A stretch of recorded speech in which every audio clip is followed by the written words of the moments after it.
I need all my fellow crash outs to the front of the room immediately. Okay, listen. Everybody else can go ahead and keep scrolling because this episode is not for y'all. Okay, this episode is dedicated to the brown girls who still crash out. It is what it is. Keep scrolling. All right, girls, now there's just us. Can we talk? Can we talk? Can we get into how our crash outs are literally the most valuable emotion that we have?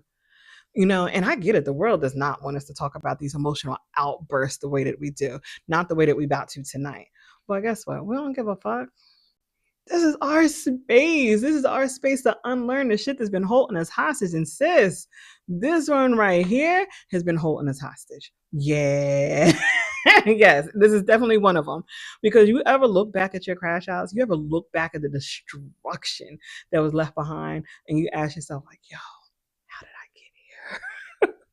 Half the time we turn into Olivia Pope and we just get the fixing the fallout.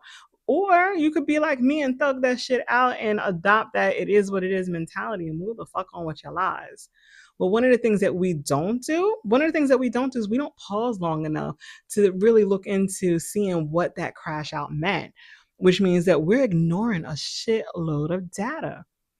The crash out is nothing but a data set. Because listen, it's not our normal. We don't wake up in the morning and decide that we are going to crash out. These are reactions. They're reactions to how we neglect ourselves. And when I say neglect ourselves, I don't mean in the self-care bubble bath kind of way. I mean neglect ourselves in such a way that the little brown girls inside of us don't feel safe with us.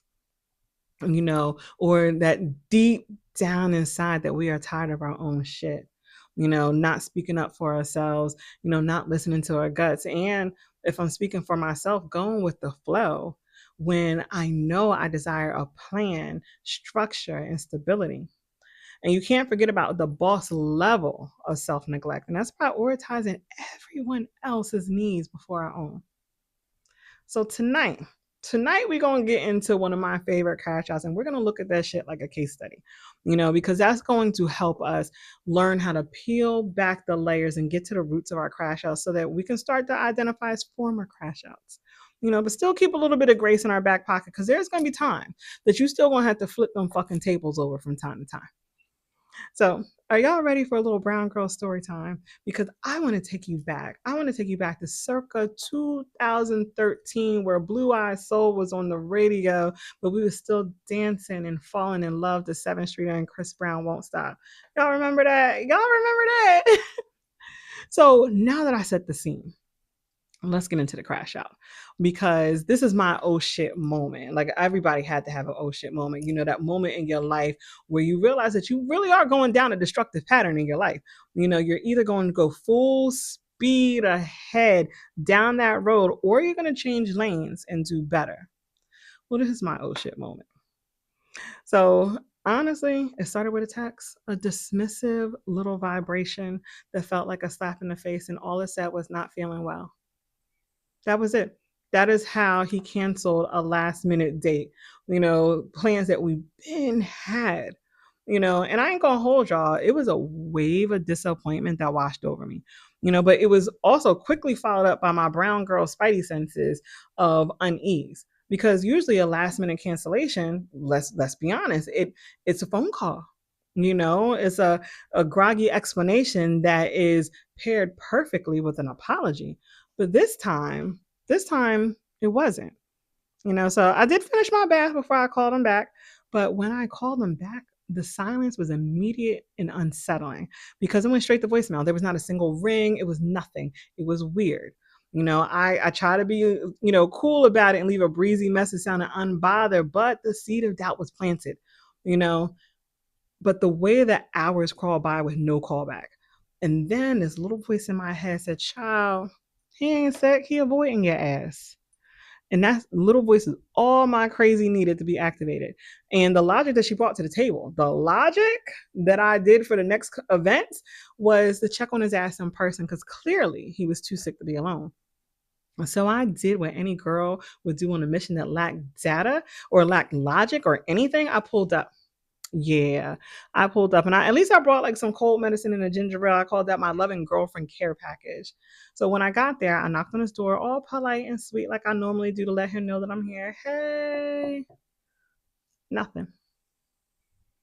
So I knocked again. This time a little louder, but the voice in my head, she kept reminding me that we've been here before and that I needed to follow her lead or we gonna get played again. And I tried to resist the urge to fully transition into that girl.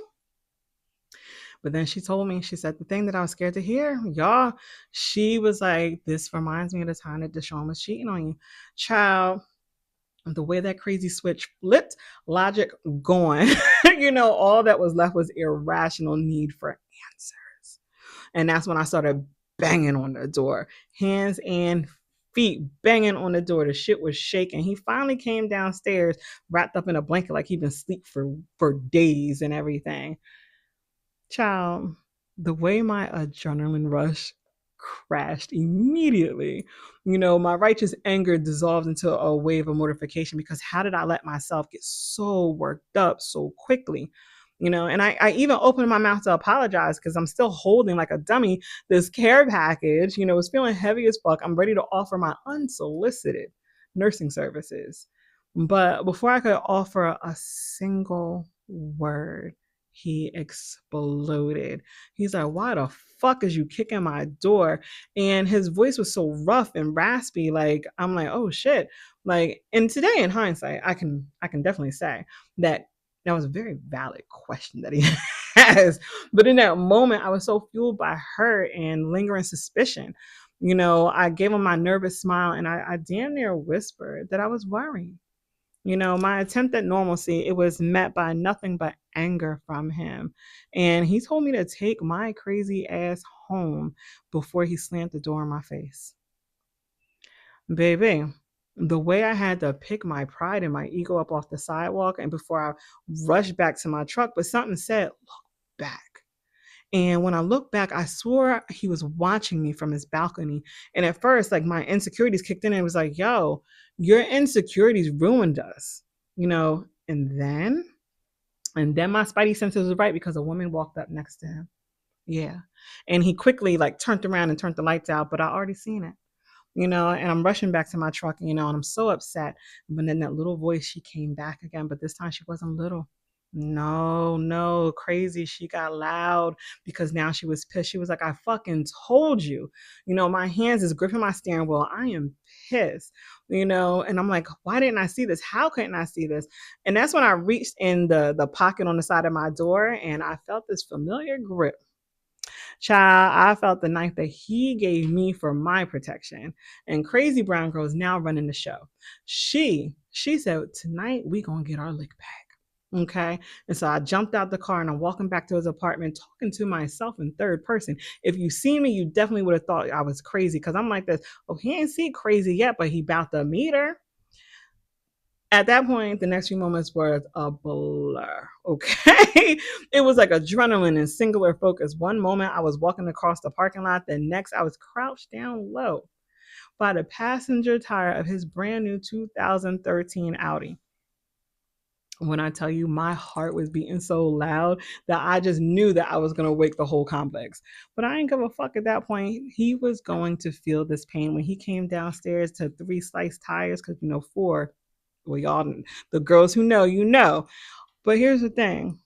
I ain't never sliced no tire before. It kind of gave me a rush, like it was a forbidden ritual that was like a new skill set that was born from rage. But then a different voice, a little voice, she was like, you're going too far. But crazy me, she gave the final command and said, slice that shit. Slice it. And there I go, getting ready to put in some work when the car next to me, the door opened. I heard this slow creak and I just got still because I'm like, yo, shit, I just got caught. My thighs are shaking, my heart is pounding. I'm sweating in places I didn't even know I could sweat. And as that door opens, like this cloud of smoke just rolls out, followed by size 13 Timberlands, and I look back, and my brain is telling me, bitch, run. Like, why are you still here? And all I had to do, I had one job, just ease up, get up, walk away. I wasn't guilty of shit yet. But instead of letting common sense win, I decided on option B. Yeah, I became invisible. Mm-hmm. Invisible. I just sat there, thighs shaking, sweat, heart beating. The door closed before this man spoke, and he had such amusement in his voice. He's like, "So fuck me, huh? You don't give a fuck about getting caught. You just gonna stay there squatting and doing dumb shit right in front of me, huh?" And when I tell you, he sounded so perplexed when he's asking me and didn't wait for no answer or anything. He just sighed and walked away. And I'm pretty sure he called me dumb under his breath as he walked away, but not like I'm thinking I'm home free. I'm like, all right, bet now I'm about to. And he stopped walking. And he turns around and he's like, sis, and he was so gentle with me at this point. He's like, don't do that dumb shit. You gonna hurt yourself. Now, what I say next is not my proudest moment, but it is part of my story because I looked this man dead in the eye and I told him to mind his fucking business. If I get hurt, I get hurt. It is what it is.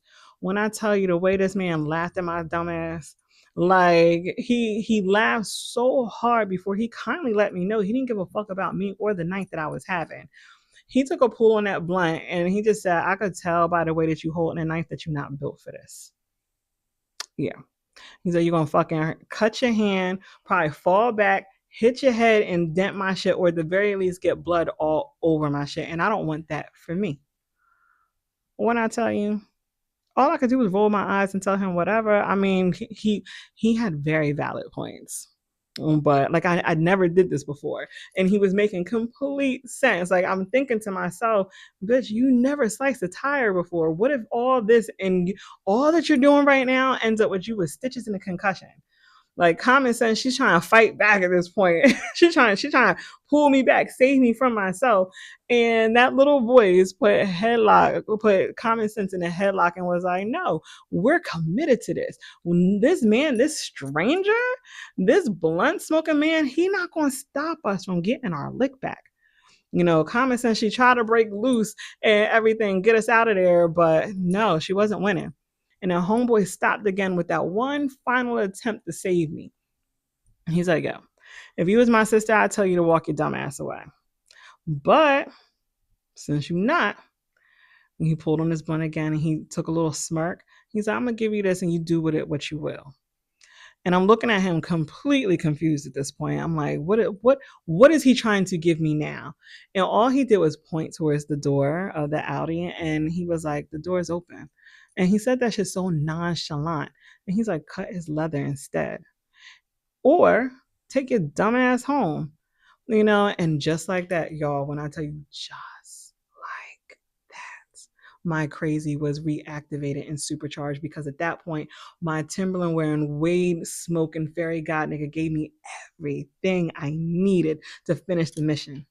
And I went to tell him thanks, but he was going. It was just like a puff of smoke where he used to be. So I finally rise up from my crouching position. I'm faced with a decision that could change my life forever. Do I take my dumb ass home? Or do I ruin his day like he ruined mine? What y'all think I did? Yeah, I sliced that shit.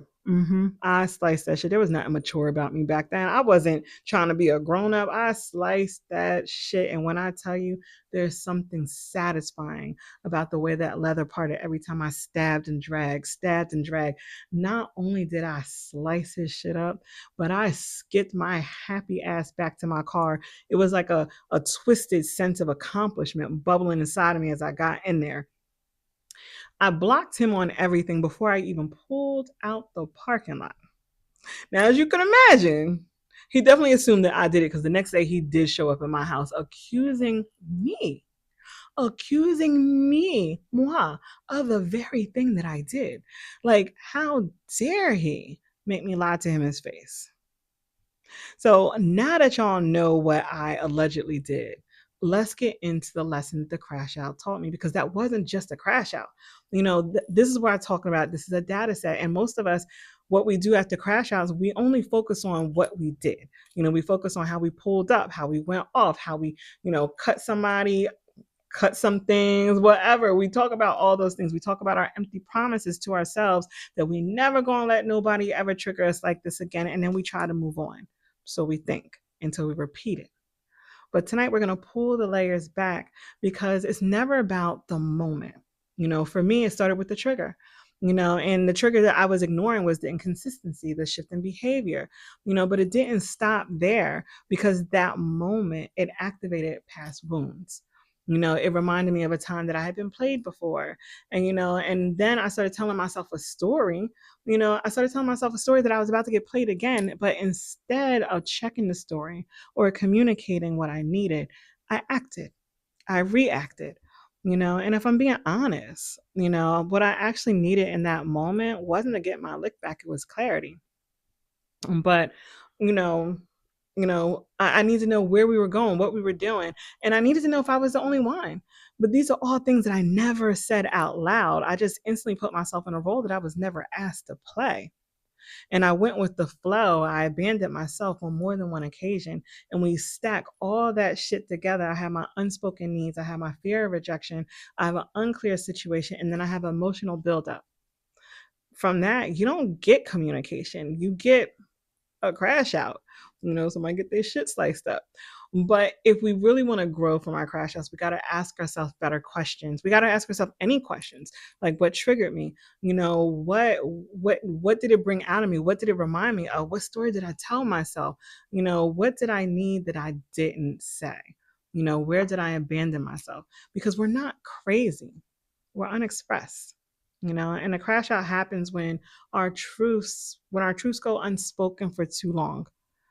But now that we can see it, now that we can recognize it, now that we can identify the patterns, that's how we start to understand that our crash outs, they're not random. But once we know that they're not random, that's when we have to ask ourselves different questions. Like, what do I need instead? Because it is one thing to recognize where you've been unexpressed, but it's another to learn how to express yourself in a way that honors you. And that's what we're going to get into in the next episode of Miseducation of the Brown Girl. We're actually going to talk about how we want to experience people, experience love, experience our relationships, because we really don't want to crash out. We don't want to keep ending up in situations where the crash out is the only thing that we have to release us from it. Until then, sis, be easy on yourself. And I am the Brown Girl, and this is another episode of Miseducation of a Brown Girl. If you enjoyed this, and if you want to unlearn some shit with me, please make sure you like and subscribe so you don't miss out on any other dope shit. I'll talk to y'all later. Bye.